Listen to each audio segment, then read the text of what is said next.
Shalom saudaraku, kembali lagi di siaran CS Media Christ the Savior yang pada saat ini kita akan mengikuti rangkuman pelajaran sekolah Sabat yang berjudul Awal yang Kasar.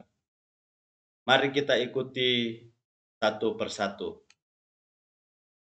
Tema utama dari pelajaran ini yaitu diperlukan kesetiaan dalam menerima panggilan Allah meskipun menghadapi penolakan dan penderitaan.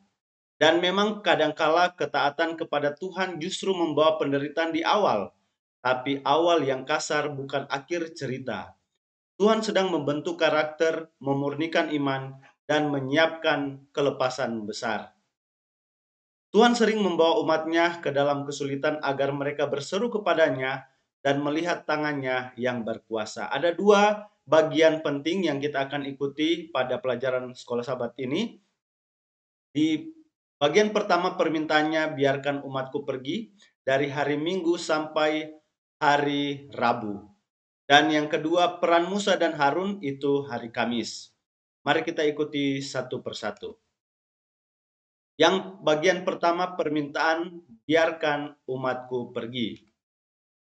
Di dalam hari Minggu, ada tanggapan Firaun dengan judul Siapakah Tuhan itu? Pertama, Firaun meremehkan Allah. Siapakah Tuhan itu? Menunjukkan roh antikristus yang mengingkari otoritas Allah atau ejekan terhadap Allah yang benar. Yang kedua, Mesir adalah lambang ateisme atau kita bisa lihat revolusi Prancis yang mengandalkan kekuatan manusia dan menolak hukum Tuhan dan otoritas Injil kekal. Yang kedua, mencerminkan sikap dunia akhir zaman terhadap hukum Allah dan otoritasnya. Di dalam tulisan Alfa dan Omega jilid 1 halaman 291, dalam setiap zaman terdapat orang yang tidak mau mengakui Allah dan tidak mau mentaati perintah-perintahnya. Hari Senin, tanggapan umat dengan judul Awal yang Kasar. Setelah menyampaikan firman Tuhan oleh Musa, yang terjadi justru penolakan, penderitaan semakin bertambah, dan muncul tuduhan dari bangsanya sendiri. Pengalaman Musa ini menunjukkan bahwa taat kepada Allah tidak selalu langsung menghasilkan pembebasan, tapi justru kadang mendatangkan tantangan pertama. Di poin yang pertama bagian 2, gambaran ini sejajar dengan pengalaman umat sisa saat memberitakan pekabaran 3 malaikat.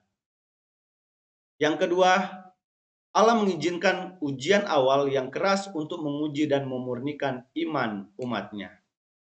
Yang ketiga, aplikasi. Jangan putus asa saat ketaatan kita menghasilkan tekanan, tapi itu bisa jadi bagian dari proses pemurnian dan penguatan iman. Allah sering membawa umatnya ke dalam pengalaman yang menguji kesabaran dan iman mereka. Hari Selasa, tanggapan Tuhan dengan judul Aku yang Ilahi. Poin pertama, Tuhan menegaskan identitas dan janji perjanjiannya, Akulah Tuhan. Inilah bentuk penghiburan dan peneguhan.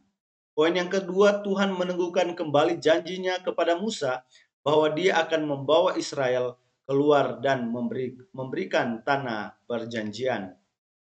Ada 4 janji Allah di hari Selasa. Yang pertama, aku akan membawa kamu keluar, aku akan membebaskan kamu bagian kedua, aku akan menebus kamu bagian ketiga, dan aku akan menjadikan kamu umatku bagian keempat. Iman harus bergantung pada janji Tuhan, bukan pada kenyataan saat ini. Hari Rabu dengan tanggapan Musa dengan judul Tidak Petah Lidah atau Tidak Fasih Lidah. Bagian pertama, Musa menghadapi 2 penolakan dari Firaun dan umat Israel. Ia merasa tidak layak dan tidak fasih berbicara. Namun Musa mengeluh karena merasa tidak layak dan tidak berkemampuan, bahkan umatnya sendiri menolak mendengarkannya. Di poin yang kedua, namun Tuhan tidak mengubah rencananya, ia memperlengkapi Musa dengan kehadirannya. Ketiga, mengajar bahwa saat daging dan hati habis, Allah tetap gunung batu dan bagian kita selamanya.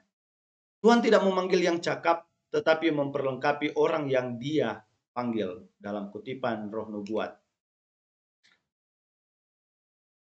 Pelajaran 4, karakter itu sangat penting.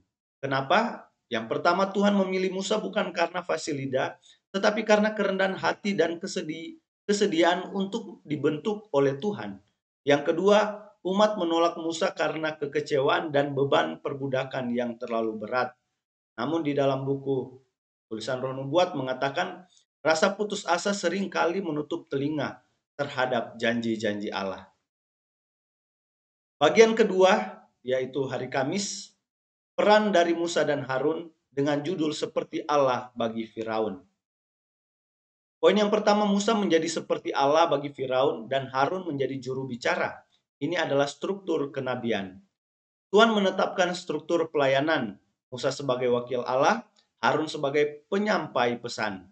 Poin yang kedua ini mencerminkan struktur kenabian seperti tulisan pena inspirasi suara Allah melalui manusia pilihannya. Bagian kedua, dalam semua zaman, Tuhan berbicara melalui para nabinya sebagai perwakilannya di dunia.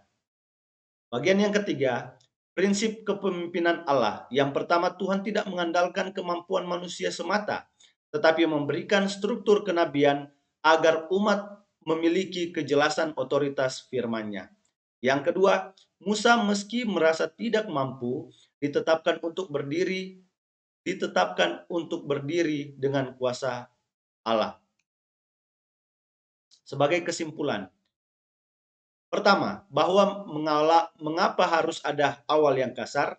Karena iman sejati diuji di awal perjalanan. Yang kedua, penundaan bukan bukti kegagalan Allah, tetapi caranya memurnikan karakter umat. Yang ketiga, reaksi negatif dunia terhadap pekabaran Injil adalah bagian dari nubuatan akhir zaman.